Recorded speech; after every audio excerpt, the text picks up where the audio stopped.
Consume cannabis in your region. This production is for adults only.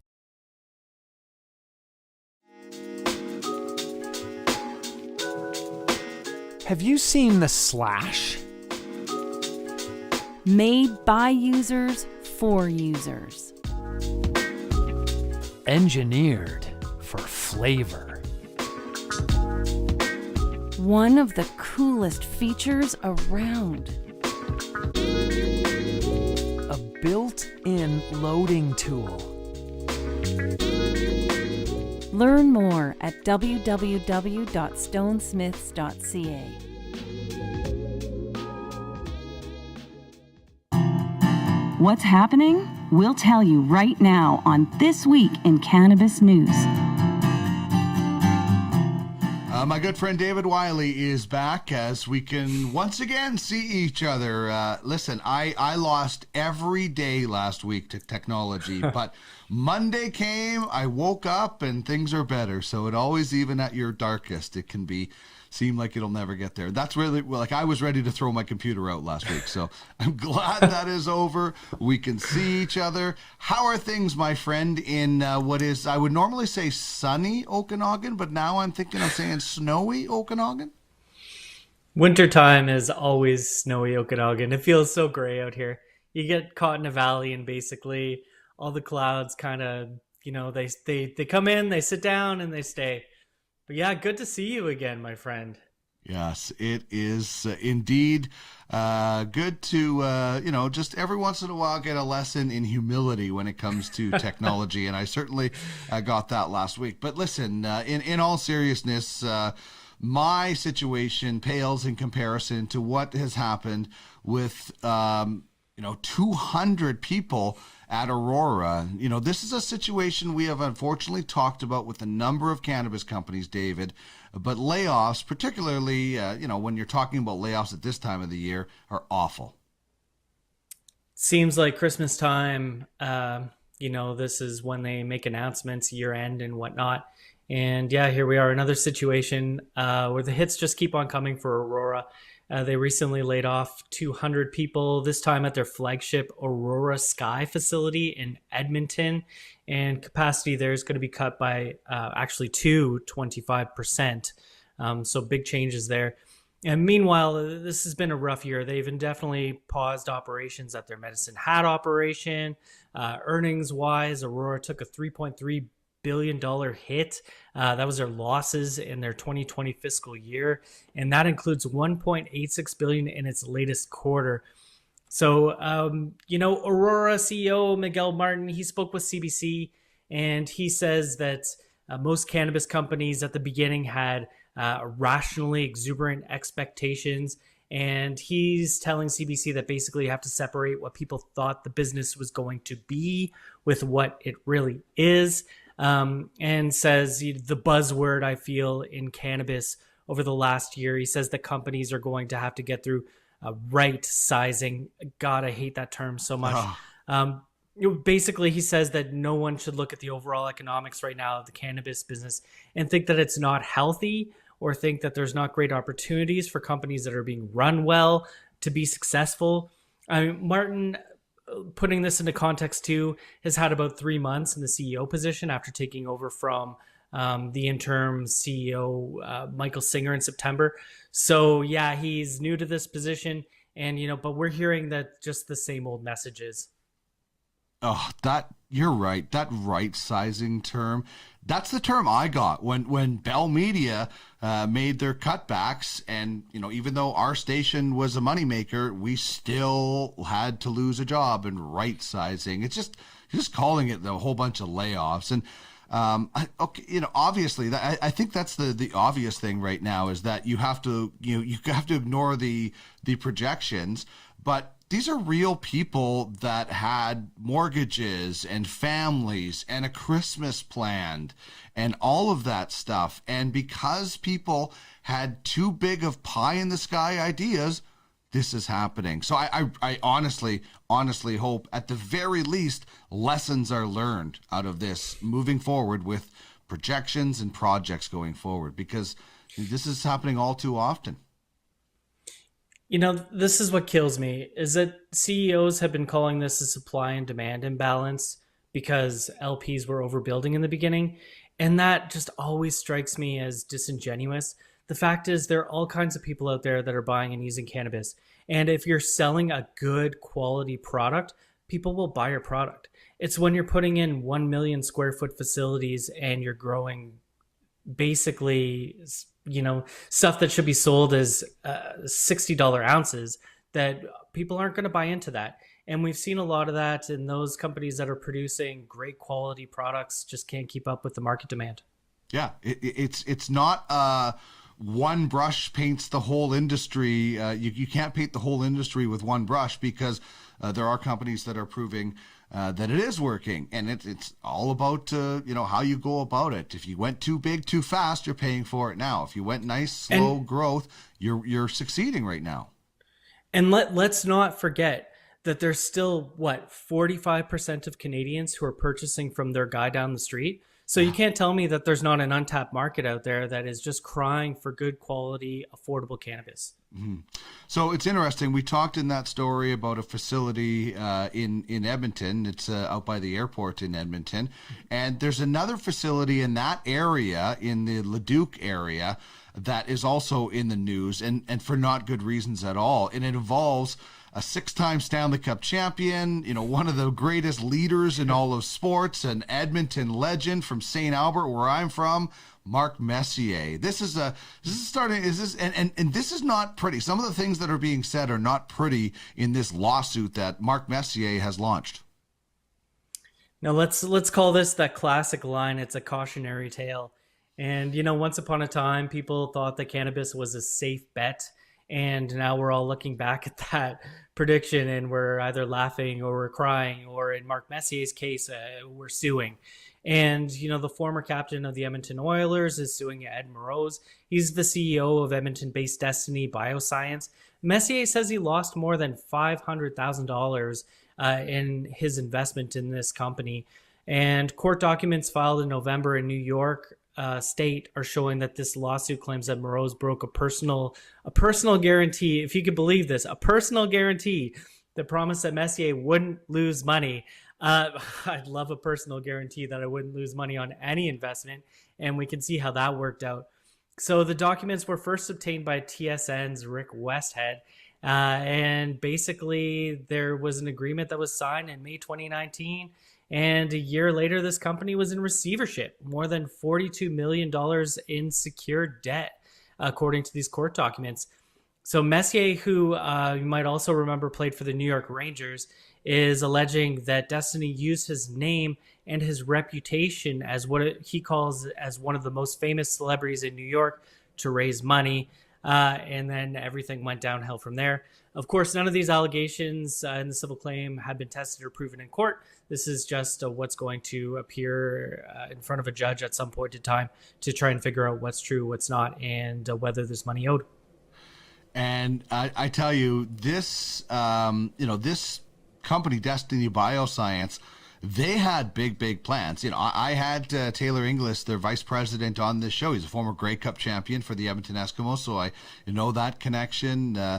Some of the other people that were involved in the company, and Don Metz, a local media legend here in Edmonton. So when I went to visit this place, I was so impressed and blown away with what they had. They had all kinds of living soil and worm cast and different kinds of growing situations, and then they were going to look into a whole lot of like I jokingly told them they led the league in PhDs and doctors because they had so many on the staff. It was really impressive. So I don't know the whole story of why it didn't go right. I know that they had big plans and it seemed very legitimate about what they were trying to do. Now, that was on the surface. Who knows what's going on? And Mark Messier, the one quote that Messier has struck me as this one, Destiny was not a sure thing. Quite the opposite. It was a worthless company propped up by nothing more than Moroz's grandiose promises. I guess when you're suing somebody, you bring out both barrels, but man, that's strongly worded for there was nothing going on there. So I don't know what I was seeing when I was there. really shows that there's not a sure bet when it comes to these kinds of things. And it's interesting how sometimes things come around. 15 years ago, this is what struck me in the story. 15 years ago, Moreau successfully sued former Oilers owner Peter Pocklington. There's a name from the past, over the $100,000 that he invested into one of Pocklington's business ventures. Oh man, I remember reading about Pocklington in Gretzky's biography, and wow, what a character. So it's just what a fascinating story. We'll be following. It really is interesting to see how this is going to come about. But it also shows you that there's a lot of people looking to invest. Like, Mark Messier decided in the beginning to invest in the cannabis industry. So it is also interesting to show that, and we've talked about some of the big names as well in the past that are, putting their names on in the United States or just investing in different companies. All right, how about something that made big news? Like these two stories that we talked about, they were big news in the last week, and then a giant merger in the cannabis industry kind of throws down the trump card. What do you think about this Tilray Aphria merger? It's always the year end, man. Things really shake down in the year end, and I've got a decent amount of cannabis investments. I dabble, I'm a journalist, so obviously it's not. There's not a lot of big Cheetos on the line here. But I can say that from what I've played around with, Aphria is actually the only company that is making any money in my portfolio right now. And here's this Tilray Aphria merger comes around, forming the new biggest cannabis company in the world. This deal is valued at $4 billion, and it really is a tale of two companies. Tilray has struggled. Its shares are down about 95% from their optimistic peak in 2018. And Aphria, meanwhile, over the last few months, has really been the belle of the ball. They have a strong reputation on their medical side. They have a lot of great brands in their portfolio recreationally, like Broken Coast. And, recently, Bob, we talked about U.S. brewer Sweetwater.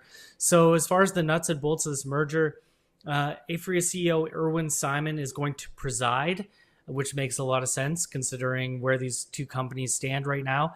And his counterpart in Tilray, Brendan Kennedy, is going to become a board member. The deal, if it is sealed, should be done probably by second quarter 2021. Aphria is going to pay a 23% premium in an all-stock transaction. And so that'll give its shareholders ownership of 62% of Tilray. And the newly formed company is actually going to keep the Tilray name, which was something that surprised me. So combined now, this entity is actually going to have 17% of the market share in Canada. We really are talking about a behemoth company here. This is crazy. 17%. Their goal is to control 30% of this market, which is, geez, that's an auspicious goal. That's huge. But you know what? They're at 17%. So who's to say that they certainly can't get there? So the question that everybody wants to know is, who are the winners, and are there potentially any losers out of this? There was one analyst basically said that the winner out of this is Tilray, because they have more to gain from it. Overall, it's seen as a positive for the industry as far as consolidation is concerned.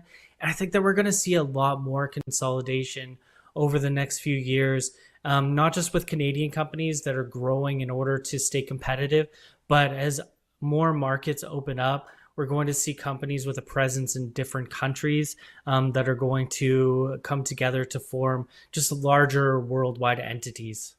Yeah, I really think as the world opens up, there's a lot of companies right now, and maybe a lot of companies that aren't even in the cannabis space, that are just sitting back, waiting for things to open up a little bit more, and then they're either going to start adding to their portfolio or get into the cannabis. I really think that's something that is going to happen over the next little while. Not everybody, but yeah. I think we're going to see a couple of big partnerships, within the next year. I think so. We already are seeing that. It's definitely a trend that's starting to form. Mm-hmm. All right, this next story, before we get to some gift ideas to wrap things up. as we approach Christmas. But this is an interesting story from taken off the Reuters site that Canadian health regulator says people are growing too much pot at home.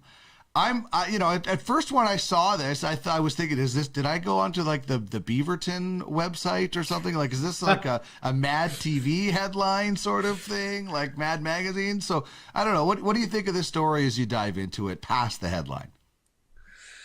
I think that Reuters came at it from the wrong angle. Just with a few years as an editor.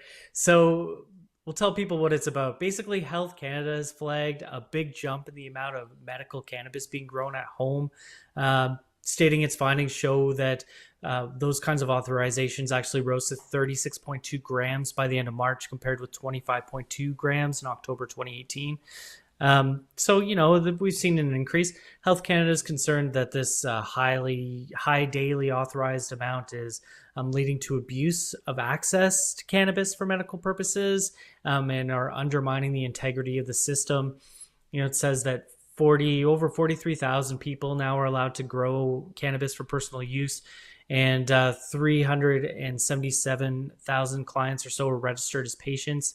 And meanwhile, this is where the big difference lies. Average purchases by registered patients who can buy pot from licensed producers and federal medical sellers have stayed generally as low as 2 grams or so every month. And I think that we need to put a little bit of rationality into these numbers. Yes. Understanding that growing at home as a medical patient is a lot more affordable.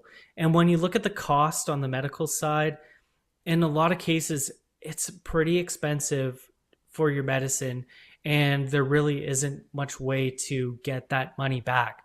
So when you have the option to grow at home compared to buying from the medical market, it makes a lot more sense financially for people who are on disability, right? So we're not talking about people who are making exorbitant amounts of money per year. Often we're talking about people who are just scraping by. And to see that people are growing more at home rather than buying from the medical market isn't really that surprising to me, even to see it increase. And people are getting better at growing. People who are growing now have, even if they just started when we legalized here in Canada, they've got 1-2 seasons under their belt right now, and we're starting to see a bit of a bump in what people are able to produce. So these numbers don't overly surprise me. Health Canada, I imagine that the government right now is looking at trying to make sure that they're flagging, of course, anything that seems to be suspicious in the system. But when you look at it from that kind of perspective, I think this makes a lot of sense to me, and I'm not surprised. And Reuters, in my opinion, put a little bit too much weight on, a conspiracy theory here that something is happening that shouldn't be when it comes to people who are growing at home. Yeah, and there's a portion of this where they talk about CBC News reporting the raid in October of an illegal cannabis grow operation, a few of them actually, between July and October.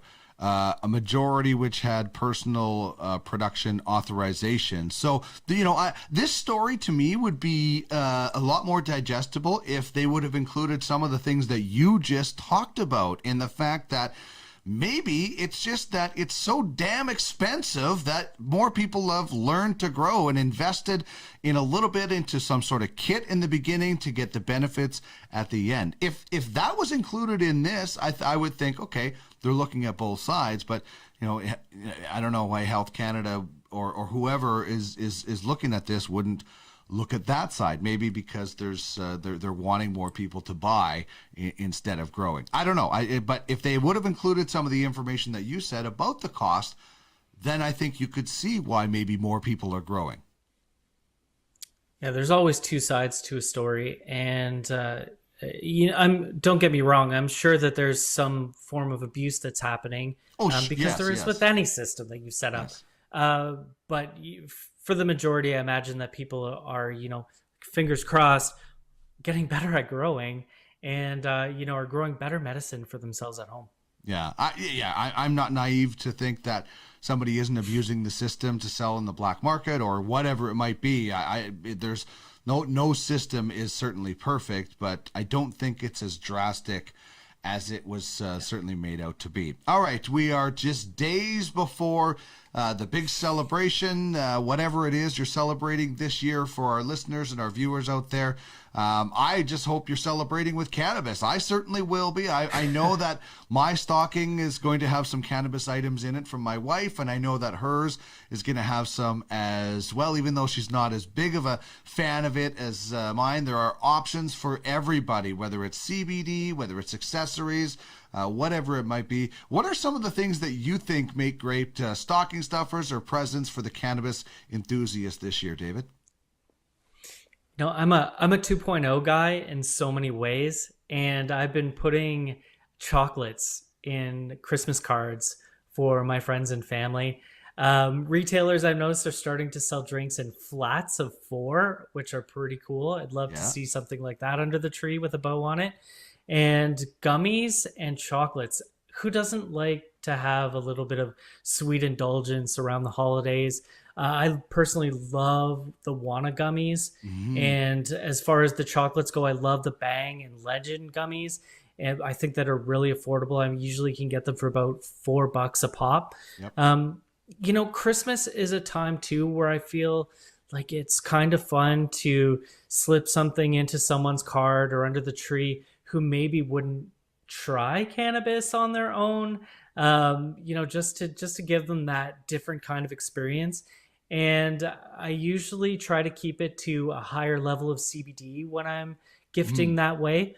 And I found that tea is really great for that kind of a gift because you can get an all CBD tea, and tea's just so comforting.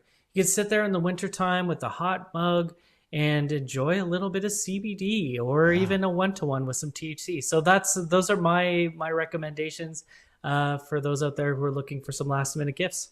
That's awesome. There's a retail store in St. Albert where I'm located, Green Rock Cannabis, and they actually have a cannabis concierge program that they have going on. So, it's the same thing. Maybe you're a person out there that doesn't know anything about cannabis. You don't use cannabis, but you have somebody on your Christmas wish list that does. Well, all you do is you head into the store, you call them up, and you say, listen, this is how much I want to spend. I don't know what they like, but they smoke it or they eat it or whatever. They'll put like this package together for you, which is awesome because there are so many people out there that might know somebody that uses cannabis, but they might not know anything, or maybe they don't have time. That's a great program. So if you're in my area, I would definitely check out Green Rock Cannabis because that's, for somebody that you're unsure of, it's perfect. I'm definitely hoping that like I said last week, I'd love for some Acapulco Gold to land under my tree. I highly doubt that's going to happen, but I know something that could. Like I've got the Slash here. I know you've checked this out as well. Looks like the old Men in Black memory eraser, but don't worry. Just don't go too hard, or else your memory will be intact. But I love this thing. And plus it's a local Edmonton company, so it's right in my backyard. You can find this at a lot of places. You can check it out at stonesmith.ca. So I really dig this. This is a really good gift, I think, David, for somebody who's never experienced dabbing before, because you don't have to get out the torch. You know the temperature settings. It's very easy to use. It's got the built-in loader that you see there, and I haven't cleaned mine properly in a day. So, but anyway, it's a great introduction to dabbing for people. And then, depending on your budget, you want to get into a volcano. That's really, you got to have somebody really special. But I think there's a lot of cool things, like if you have somebody that has a pipe, those little Smojos screens, like they're a great little thing. You drop them in this, they're not expensive, but you know what it's like. You have a pipe and you tip it over to clean it out. Then you lose your screen if you have it, and then you got to dig it out. This takes care of that. So I think there's lots of stuff on every person's kind of budget out there. The Regal cigar, those are awesome for just sitting out if it's a nice day, and you can get outside, and it's like just a giant, looks like a giant cigar. So I think there's lots of great ideas, and I just hope everybody, celebrates responsibly and safely and enjoys a little cannabis to bring things down a little bit this Christmas season. Don't you? Yeah, absolutely. And if there are any super fans out there who want a Secret Santa me, that 24 karat gold volcano, yeah, I would love that. That thing is swanky. That thing, it's their 20th anniversary. It's the classic with that gold plating. Last week we did 24 karat gold from Strain Wreck. And I double bagged it, actually. I had the Supernova, as I called it, and I had the Gold member going at the same time. But it is, I feel the need to get it out and clean it every once in a while. It